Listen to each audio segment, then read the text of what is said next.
En réalité, cette session était une session qui était consacrée comment dirais-je, aux découvertes émergentes de la science biologique, des sciences de la vie. C'est pas seulement la biologie, c'est aussi la médecine, c'est l'agriculture, toutes les applications. Et là, en fait, ce qui m'a frappé, c'est en réalité l'enthousiasme avec lequel de très grands biologistes, qui sont pas tout jeunes, qui sont des prix Nobel de très longue date, des gens dont l'âge est compris entre maintenant 70 et 85 ans,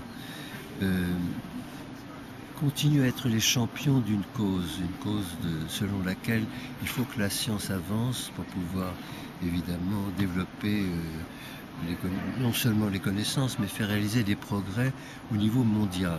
Ce qui me frappe aujourd'hui, c'est que cette attitude est beaucoup plus, j'allais dire mondialiste, faisons attention au mot, mais en tout cas, elle concerne une vision d'ensemble par rapport à la planète, alors qu'autrefois, c'était en fait des groupes universitaires relativement circonscrits.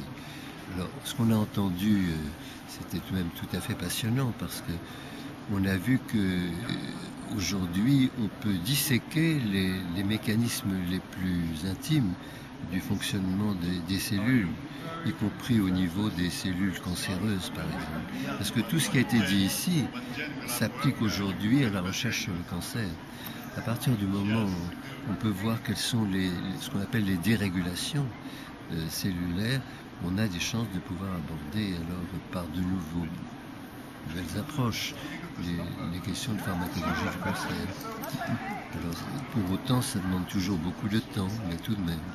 Une autre chose qui est importante et il faut dire, qui est un peu liée à tout ça, c'est qu'aujourd'hui, depuis 10 ans seulement, on peut dire que près de 20%, 25% des nouvelles molécules thérapeutiques qui sont mises sur le marché sont d'origine biologique, elles viennent des biotechnologies, ce qui n'était pas du tout le cas avant, puisque tout était dans le domaine de la chimie presque.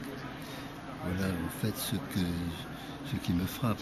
Au niveau scientifique, il y a évidemment énormément de progrès, comme on l'a vu. Par exemple, pour les différentes voies qui sont responsables de l'inflammation des tissus, et qui évidemment peuvent aussi être à l'origine des crises d'asthme, des attaques cérébrales, différentes choses, de l'athérosclérose. Il y a maintenant une foule de possibilités et de pistes. La difficulté va être évidemment de les utiliser toutes. Et là, la chimie a fait aussi d'énormes progrès dans ce qu'on appelle la chimie combinatoire, qui permet de tester un nombre énorme de molécules d'un seul coup. Donc, on est passé d'une biologie du coup par coup, on étudiait une enzyme, un substrat et un produit, maintenant à une biologie d'ensemble. On essaye d'aller beaucoup plus vite par l'étude des ensembles.